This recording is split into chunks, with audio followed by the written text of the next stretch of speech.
Okay. Before we have our quiet time, let's all get on the same page. If you're in the Sparkly book, it's page 337, the last paragraph. If you're in the second edition, it's page 292, paragraph 5.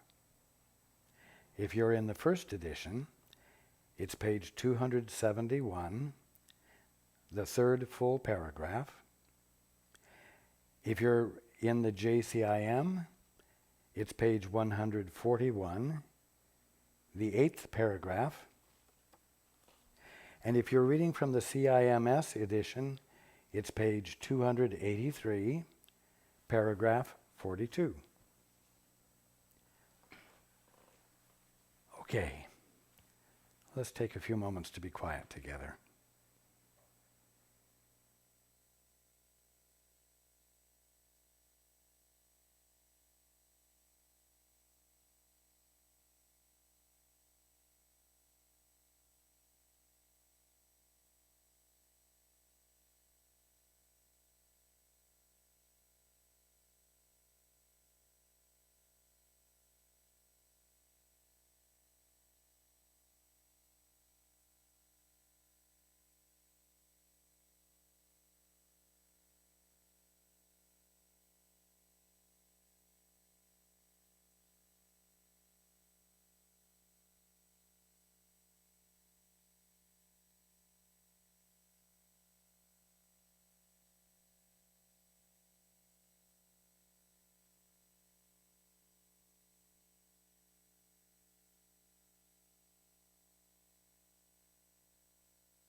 Okay. Good evening.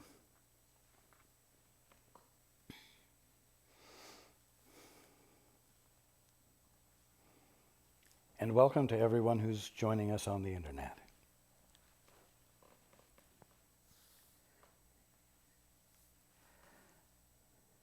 You know, as you engage in awakening, by desiring to experience whatever that means, you are going to find that your purpose for being is different from what you thought. And if you aren't expecting that, it might be a surprise that doesn't please you. But I want you to be aware that that's the case, so that you can abide with the unavoidability of it and adjust more gracefully. You're here actually to be far more than you thought.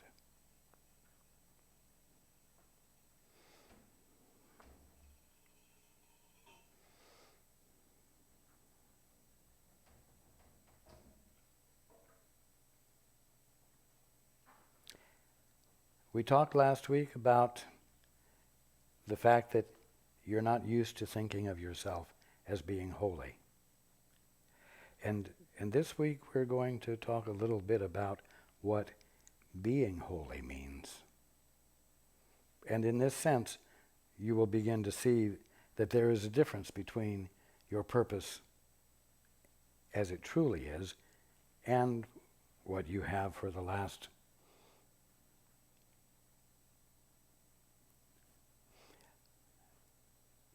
years during this lifetime you thought your purpose was. Now, in this world, not in the world to come, in this world, in this experience of world, you can become a spotless mirror in which the holiness of your Creator shines forth from you to all around you.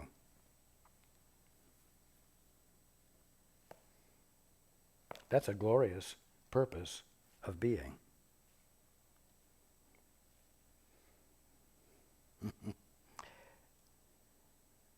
In this world, you can become a spotless mirror in which the holiness of your Creator shines forth from you to all around you. You can reflect heaven here. Well, what did we say last week that heaven was? Heaven is awareness. Awareness that is not distorted by or colored by thoughts.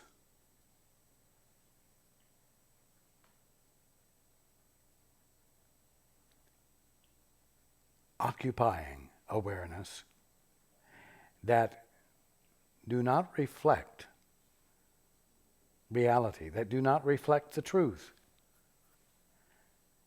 that do not reflect your function. So, you can reflect heaven here. You can be that undistorted, pure, conscious awareness of reality as it is, right here. Not in the sweet by and by, after you die. Your function has always been to be conscious of the truth here, now, as you put it, in this lifetime. This lifetime is just eternity imagined as something having a beginning and an end, a birth and an upcoming death.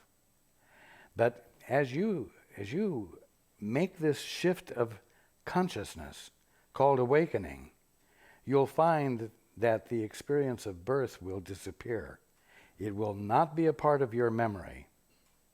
And an impending death will also disappear. And you will remember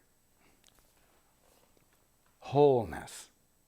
You will remember eternity, if I may put it that way. And you will not labor under a false impression that there are beginnings and endings. You can reflect heaven here, yet no reflections of the images of other gods must dim the mirror that would hold God's reflection in it. Well, the reflections of the images of other gods. It's a nice poetic way of speaking about your thoughts. All the thinking that you have done, all of the imaginative, intellectual creativity you have gone through, which you have placed upon the altar in you, which you have filled your awareness with and preoccupied yourself with.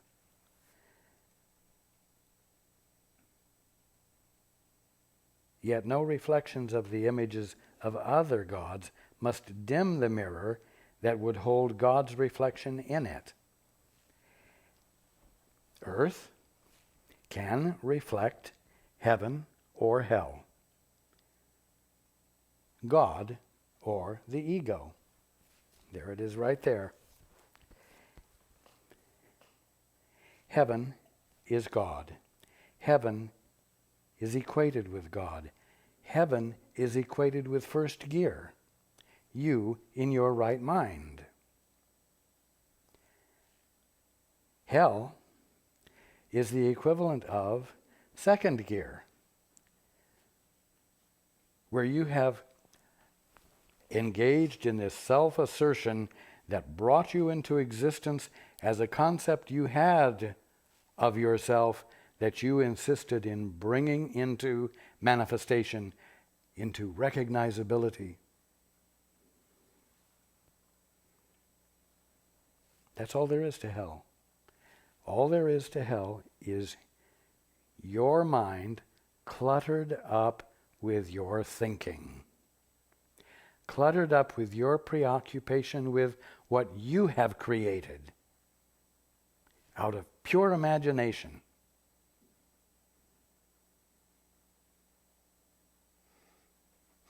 And all you could create through the use of your mind would have been a distorted perception of that which already existed, of creation itself. So hell is nothing more than your active misperception of heaven right here and right now. It's not another place. It's not a place you go to. It is you insisting on defining creation, heaven, in your own terms, and getting others to join you in agreement as to what those terms mean. So hell is an ongoing, constantly re-energized misperception of the kingdom of heaven. You could say it's a distortion of that pure awareness, which is your mind, which is God's mind, presencing itself right there where you are, as all there is of you. That's heaven. You need but leave the mirror clean and clear of all the images of hidden darkness you have drawn upon it. Hidden darkness. Well, when you say, I am going to determine that this is such and such, and you make a definition. And you say, from now on, that is what I have determined it to be, and I will govern myself according to that definition. Now, what has happened? You have obscured the real thing by replacing it in your mind with a dominant misperception, which you love because you created it. Now, what has replaced reality is a fuzziness, as we discussed, an out-of-focus experience. It's not illuminated. It is dark in that it is fuzzy, and it is hard to determine what is really there.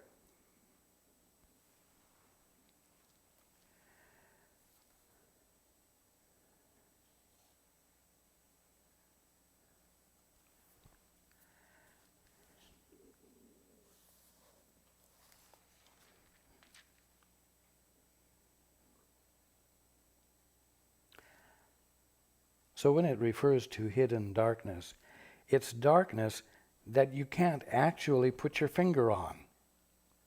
It's darkness that is hidden because there is no truth to it. Your imaginations are constituted of hidden darknesses, darknesses that tend to obscure something underneath it, something behind it, the truth. So, you need but leave the mirror clean and clear of all the images of hidden darkness you have drawn upon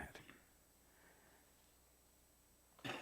How do you clean it? How do you clear it?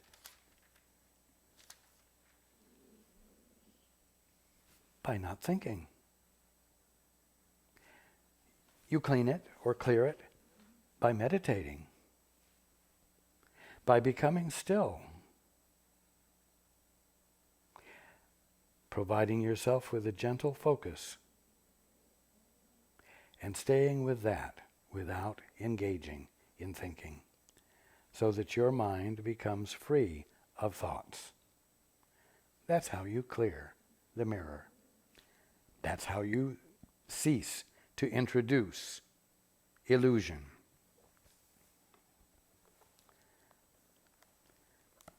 God will shine upon it of himself. God will shine upon the mirror.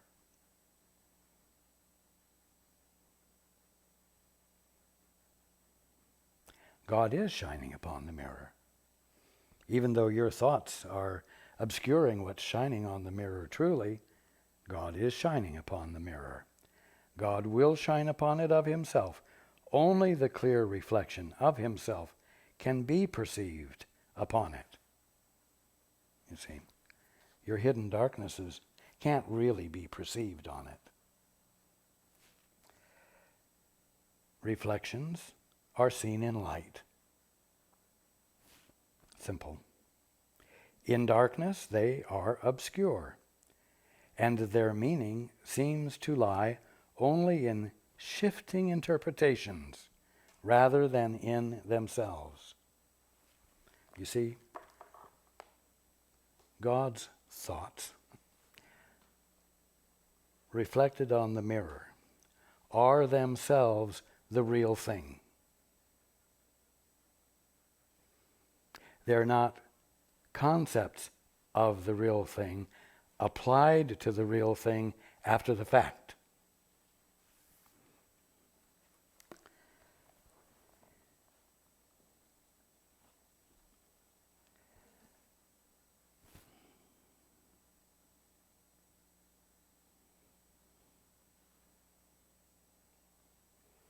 The reflection of God needs no interpretation. It is clear. Clean but the mirror, again, by ceasing thinking. Clean but the mirror, And the message which shines forth from what the mirror holds out for everyone to see, no one can fail to understand. This is your function.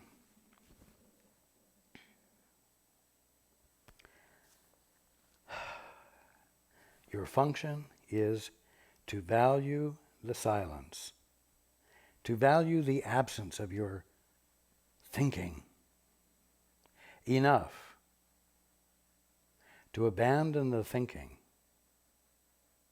so that you might find yourself in the silence, which could be equated with the clean mirror, in which that which is real is being reflected, and because there is now nothing to obscure what is real that is being reflected, you can see it.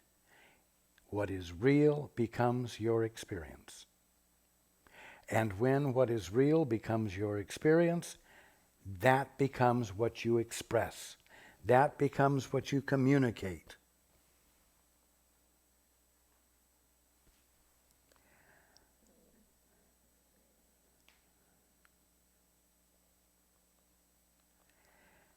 The message on the mirror, it is the message that the Holy Spirit is holding to the mirror that is in him, the one who is looking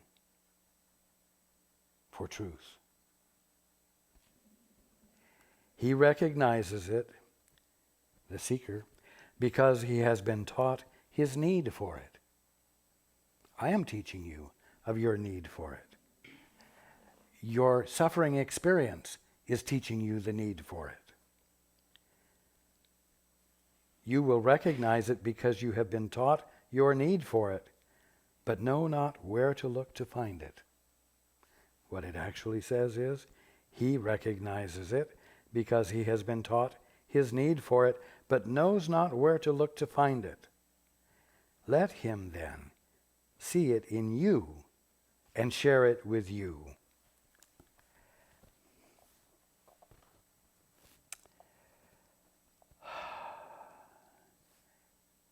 Let the Holy Spirit see it in you and share it with you, because that is the Holy Spirit's function, and that is the way you come back into your right mind. But again, in order to experience this influx of revelation, you must devalue your capacity, your so-called capacity to think. And you must abandon practicing it.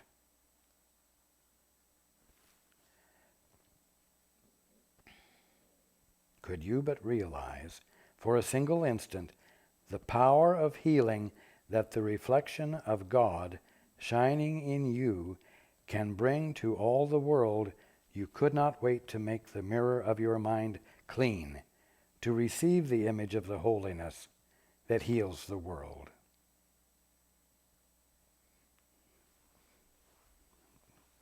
You hear that? Could you but realize for a single instant? It implies that you can't, or you aren't. But if you could realize it, blah, blah, blah, such and such would happen. You would discover such and such. Well, what is it that keeps you from realizing it? Because certainly the Father has not given you a purpose that you're incapable of fulfilling.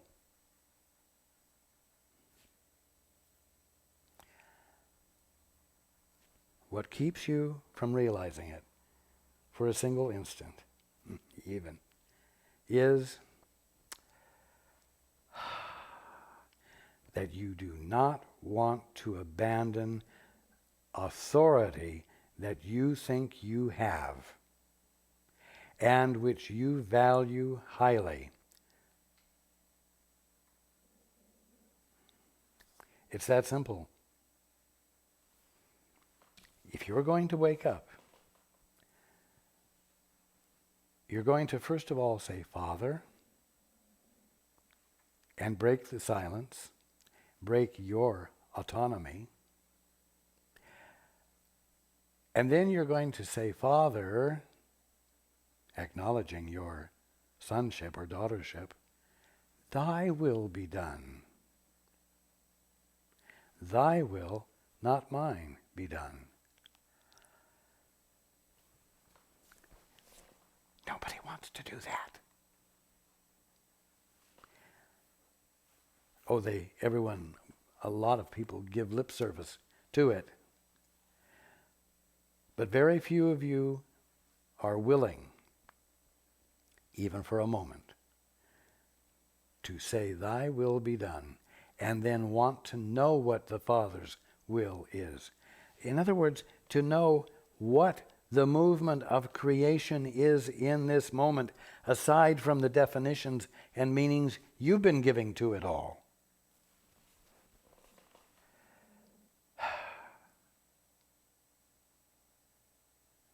You see, you thought your purpose was to be the determiner in this life, and to learn to be the determiner of things well. Or if not well, at least with enough force that people will yield.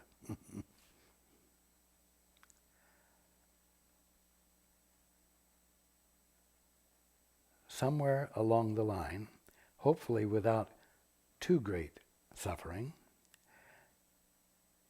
you're going to have to arrive at the place where you're willing to say, Father, thy will be done. You're going to have to arrive at a place where you're willing to explore what that might mean, because nothing else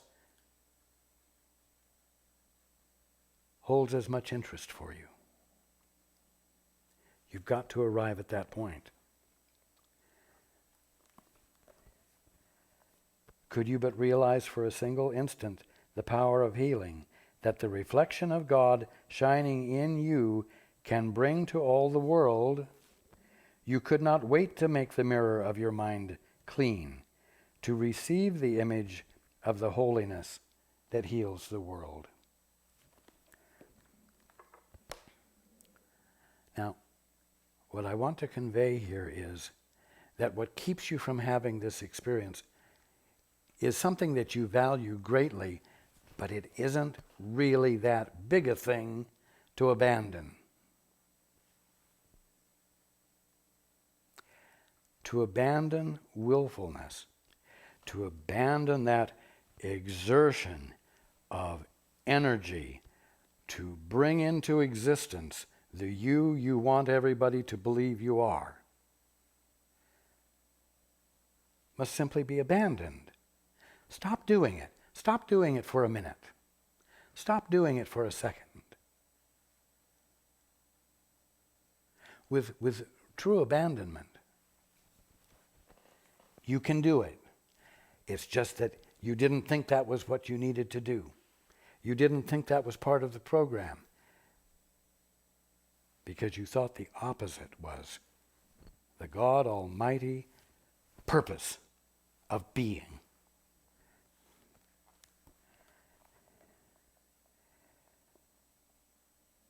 The image of holiness which shines in your mind is not obscure and will not change. You may have obscured it with your fanciful thoughts, but it is not obscure and will not change. Its meaning to those who look upon it is not obscure, for everyone perceives it as the same. All bring their different problems to its healing light, but all their problems are met only with healing there. And I promise you that when someone comes to you and does not experience healing, it's because you have indeed chosen to respond to them with your best concepts, with your best interpretations, with your best beliefs about how things work. And you never took a moment to say, Father, aside from what I think, and aside from what this person thinks, what is the truth here? What is heaven here? And if You will not try to answer that question yourself. And if you will leave your mind silent and attentive as pure awareness, you will see what's on the mirror. You will see what is not obscure, because you will have stopped obscuring it. And when you speak what you see, there will be healing.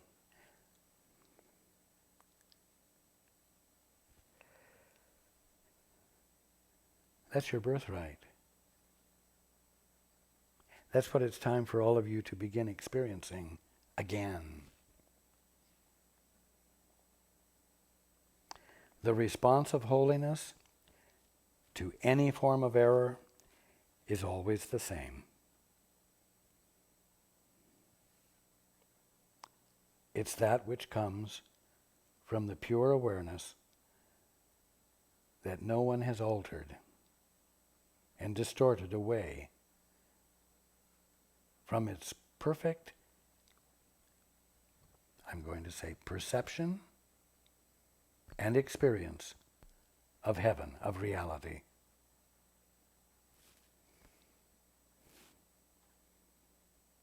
The response of holiness to any form of error is always the same, and that's it. There is no contradiction in what holiness calls forth. Its one response is healing, without regard for what is brought to it.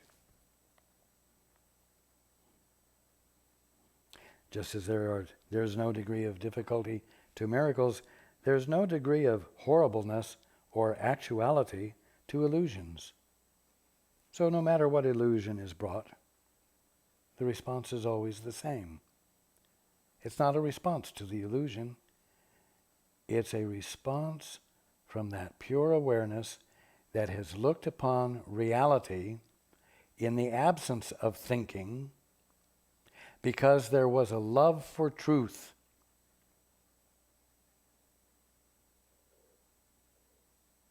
It's that simple. Those who have learned to offer only healing because of the reflection of holiness in them are ready at last for heaven. Are ready at last for that experience of pure awareness in which there is no distortion present whatsoever. Their holiness is not a reflection, but rather the actual condition of what was but reflected to them here.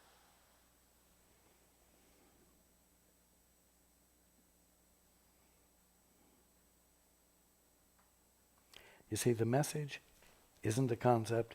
The message isn't an interpretation. The message isn't a perception. The message is the real thing itself.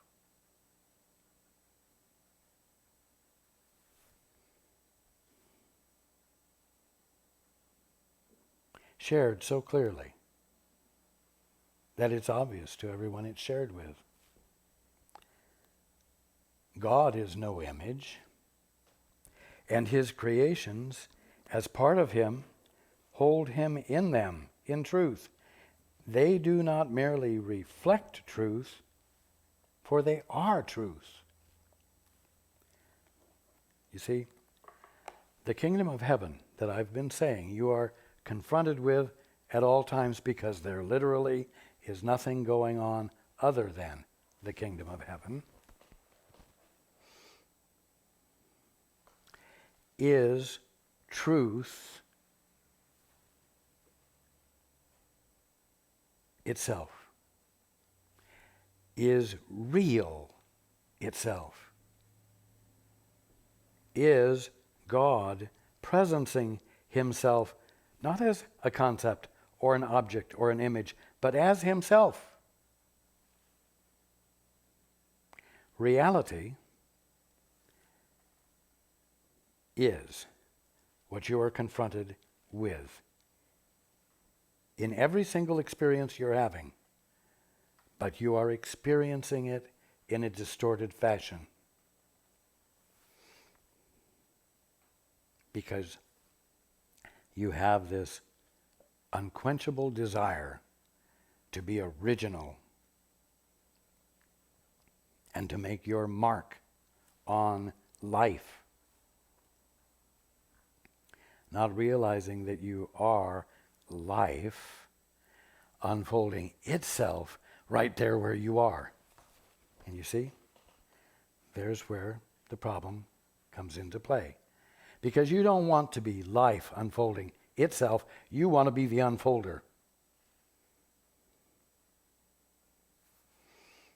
You don't want to yield and be what the Father is being right there where you are.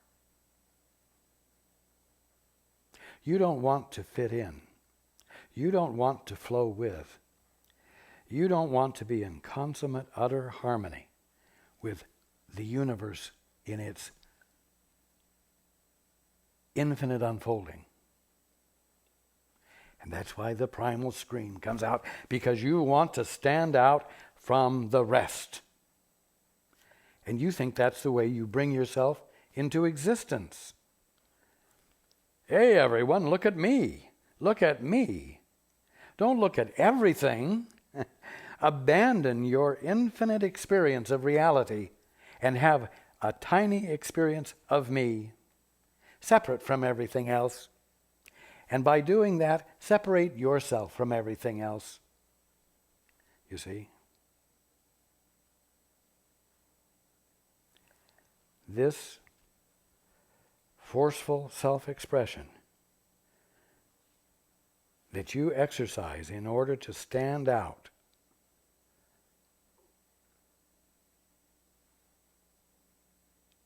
from what God is infinitely being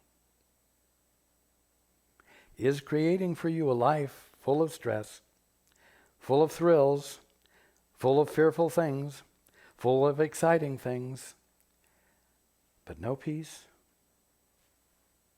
no absence of sin, sickness, or death, no unchangeable harmony, and no real experience of joy. And it's not your birthright.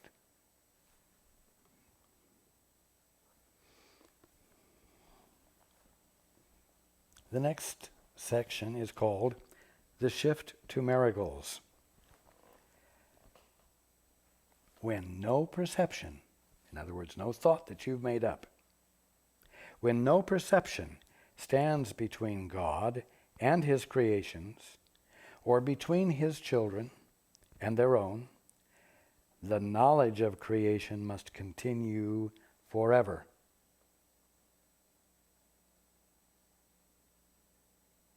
The reflections which you accept into the mirror of your minds in time, but bring eternity nearer or farther. What's the source of the thoughts you're letting in? Are you going to be the creator of your thoughts? Or are you going to let God's thoughts fill you?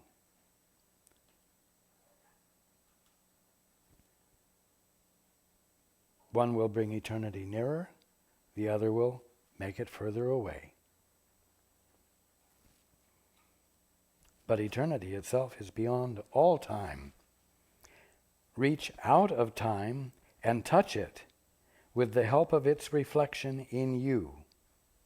And you will turn from time to holiness as surely as the reflection of holiness calls everyone to lay all guilt aside. Important. Reach out of time and touch it.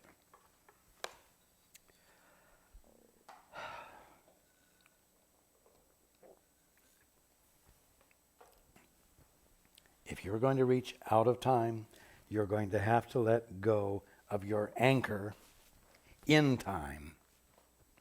And your anchor in time is your belief in and exercise of control or authority to create whatever you can imagine through the use of your mind called thinking. But you don't want to suffer, and you say you do want to wake up. So you're going to have to dare to reach out of time. You're going to have to stop doing what creates time. And what creates time is thinking. I'm being facetious here, but stop and think about it. When you think, it takes time. If you experience a revelation, you experience a whole awareness of something, which, if you try to express it in words, will take time, even though the experience that is being described in time with words was experienced instantaneously, wholly and completely.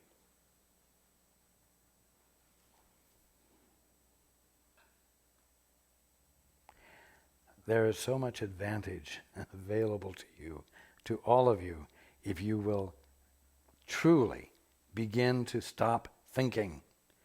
If you will truly take more time to listen, take more time to be silent and receptive to information, experiences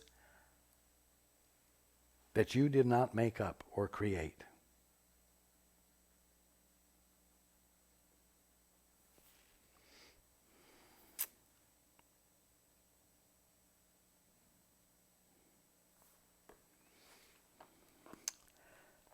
Reflect the peace of heaven here. Now remember, heaven is not a place, unless by heaven you mean everywhere.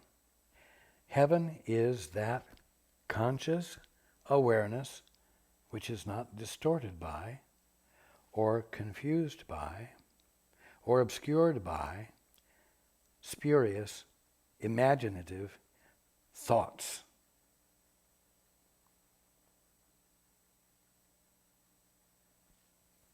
That's heaven. Reflect the peace of heaven here and bring this world to heaven. That's why I say, whatever you're looking at, be curious as to what the more of God is there than what you're seeing. What more of reality is occurring than what you're seeing. That's the way you bring this world to heaven. You ask to see more of the flower, or more of what the glass is, or more of what the fingernail is, divinely speaking. Reflect the peace of heaven here and bring this world to heaven. For the reflection of truth draws everyone to truth, and as they enter into it, they leave all reflections behind.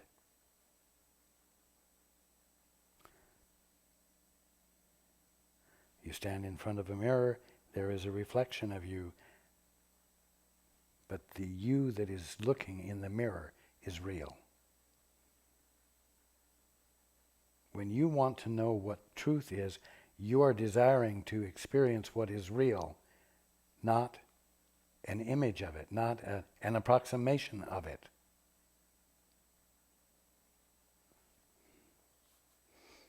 Not a reflection of it. In heaven, reality is shared and not reflected. Because you're not looking at a concept. You're not experiencing a picture in your mind of what that thing means. You are experiencing that thing in its actuality, in its reality. It's a direct experience. In heaven, reality is shared and not reflected. By sharing its reflection here, its truth becomes the only perception the Son of God accepts. That's you.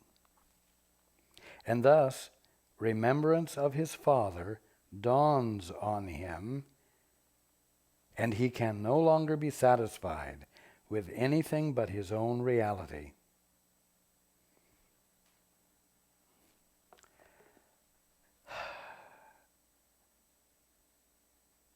when you're willing to look at your world with the desire to know and experience the more of reality that is there than what you are experiencing, you are inviting in an experience of and letting yourself into an experience of God in everything. And in that experience of God, your Father, you remember your sonship or daughtership, your birthright.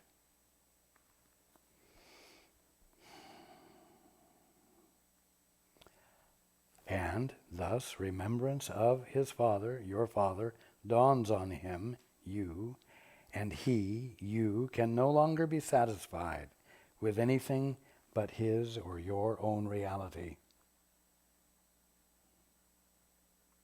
Your own reality as the non-thinker that you are.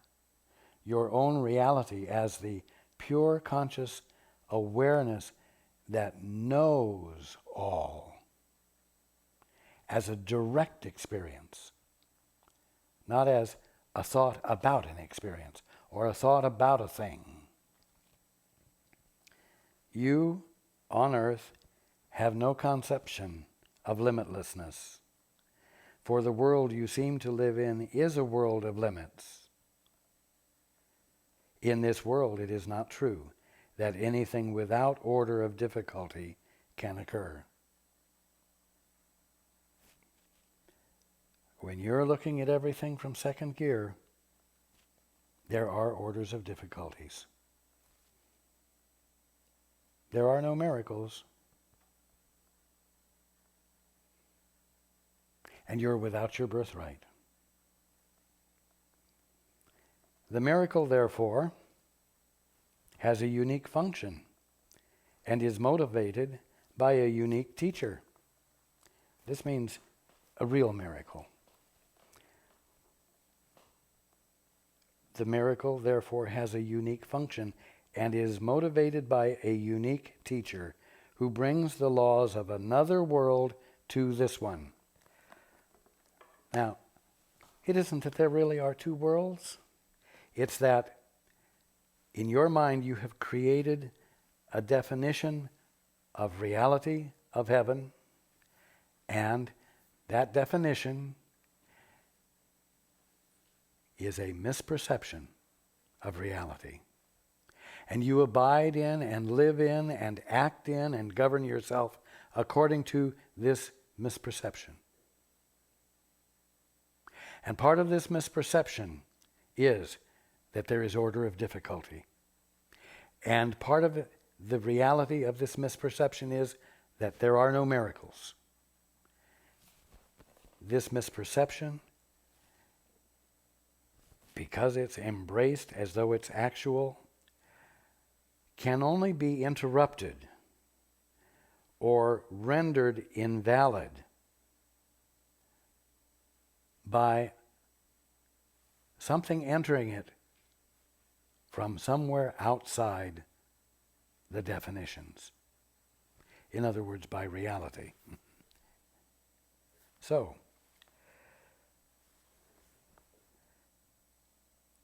the miracle, therefore, has a unique function and is motivated by a unique teacher who brings the laws of another world to this one. In other words, the world of reality to the world you made up. The miracle is the one thing you can do that transcends order, being based not on differences, but on equality. Transcends order. What that means is it's the one thing that can transcend the orderliness of your self-created mindsets, of your definitions that you govern yourself absolutely by.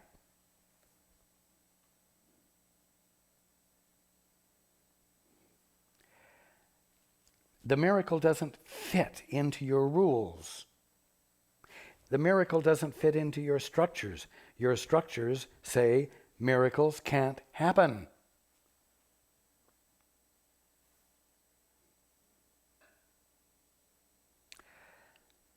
When a miracle happens, you've lost control. It's that simple. You abandoned your authority for whatever reason. You let yourself fit in instead of authorizing. You let yourself fit into the order of another world, the perfection of another world, the harmony of another world, of the kingdom of heaven that you have obscured by creating a misperception of it, but which you haven't gotten rid of.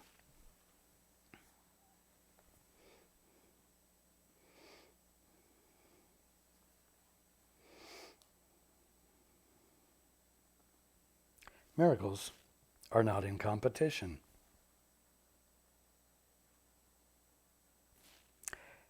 And the number of them that you can do is limitless. Wow. Your willingness to abandon thinking and to go into the silence, your willingness to be infilled with what is really present in place of what you have made up and governed yourself by, puts you in a position of having revelation occur over and over and over and over again about this thing and that thing and the other thing, and this one and that one and the other person. And this one's belief and that one's belief, and this one's problem and that one's joy. The opportunity for miracles is as abundant as your connection with everything that you have been misperceiving. And as the misperception yields to the direct experience of truth, of what it really is, that is a miracle. It is a miracle that transcends the rules of the world you have made up by means of your definitions. And when that happens, it means you're not in control. And I keep bringing that up because this is part of your birthright, to be experiencing the perfection of everything when you're not in control. When you're not securely seated in second gear. Miracles are not in competition, and the number of them that you can do is limitless. They can be simultaneous and legion. It doesn't have to be one at a time. It can be 10,000 at a time. This is not difficult to understand once you conceive of them as possible at all. Thank God, reality and miracles and the truth cannot be bound by all the chicken shit little rules that you have made up and govern yourself by. Thank God. Thank God, because your bondage is not absolute or even actual.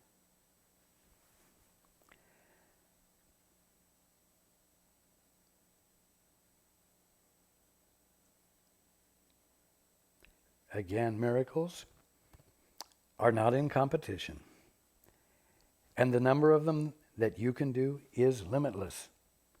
They can be simultaneous and legion. This is not difficult to understand once you conceive of them as possible at all. What is more difficult to grasp is the lack of order of difficulty which stamps the miracle as something that must come from elsewhere, not from here.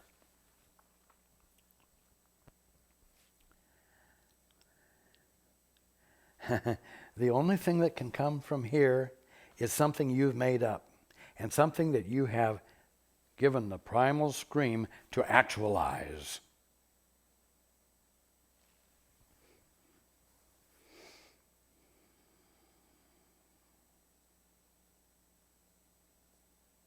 That's the only thing that can come from here.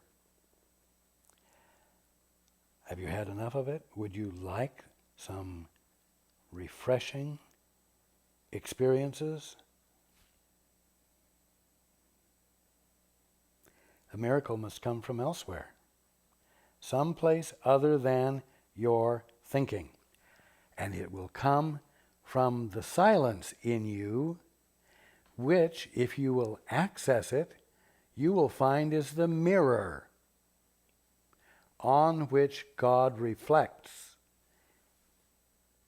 himself, creation.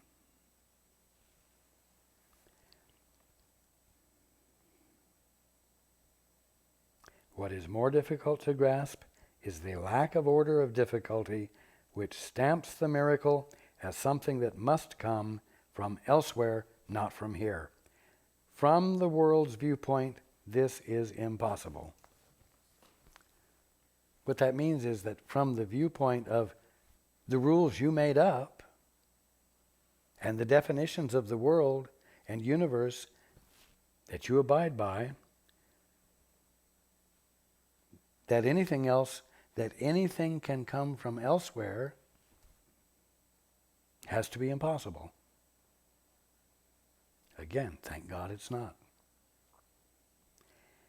You have experienced lack of competition among your thoughts, which, even though they may conflict, can occur to you together and in great numbers. You are so used to this that it can cause you little surprise. Yet, you are also used to classifying some of your thoughts as more important, larger or better, wiser or more productive and valuable than others. And this is true about the thoughts which cross the mind of those who think they live apart, in second gear, in the orphanage.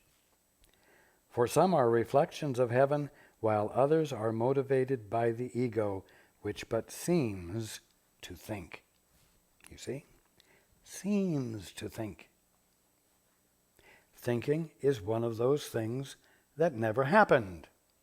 It just seems to have happened.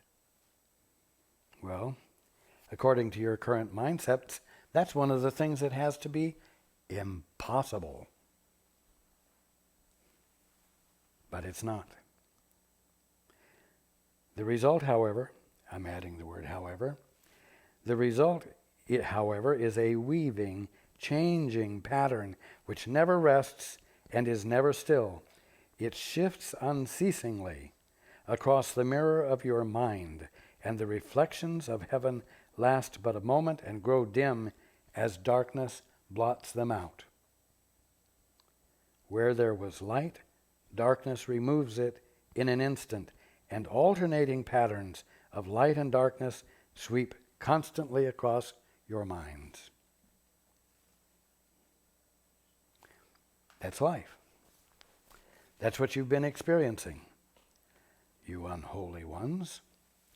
But you are holy, and therefore you're not bound. Therefore, your birthright is available to you the moment you genuinely and simply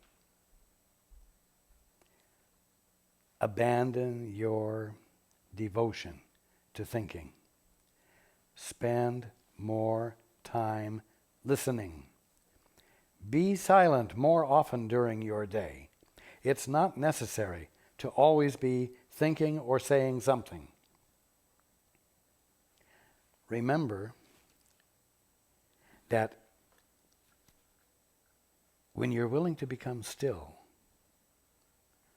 you're cleaning the mirror. And what God is already reflecting on the mirror can register with you.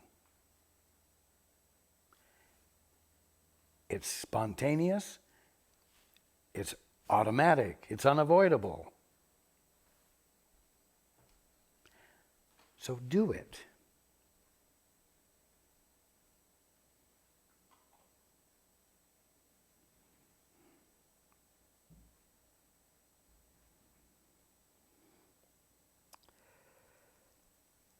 the little sanity which still remains in the face of this shifting patterns of darkness and light is held together by a sense of order which you establish. See, there's still the primordial scream, the assertion to maintain that little bit of sanity.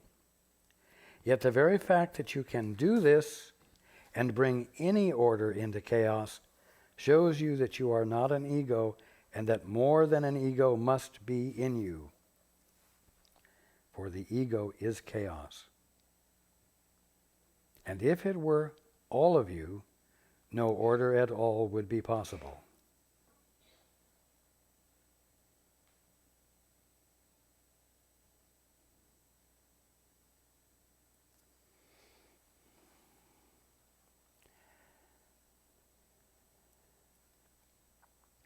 Now,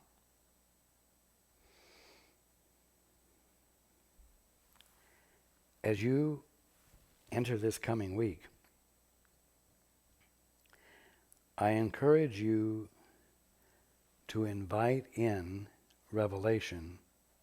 I encourage you to invite in what you haven't thought about, what you haven't thought up. And I encourage you to realize that as you let something new actually happen, something that you are not generating, it will be accompanied by a feeling of loss of control, of loss of authority. It will seem that you are having to abandon the self-assertion that makes you stand out and truly exist. Let that happen. Let that happen. Chaos will not be the result of your setting the order of everything. Orderliness, harmony will result when you yield into and allow yourself to fit in with everything. And let the movement of everything dictate your appropriate behavior. How to be. So that you are participating in the movement of creation cooperatively.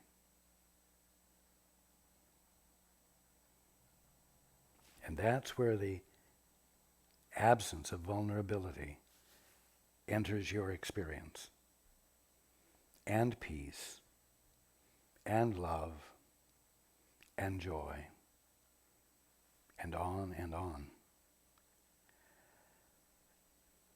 Again, remember, all of this is going to uncover a purpose for being that you did not make up and that you were not expecting to have unfold in you and change you. Let it happen. Let it happen. Let go of your authority. Okay. I look forward to being with you next week. And I love you.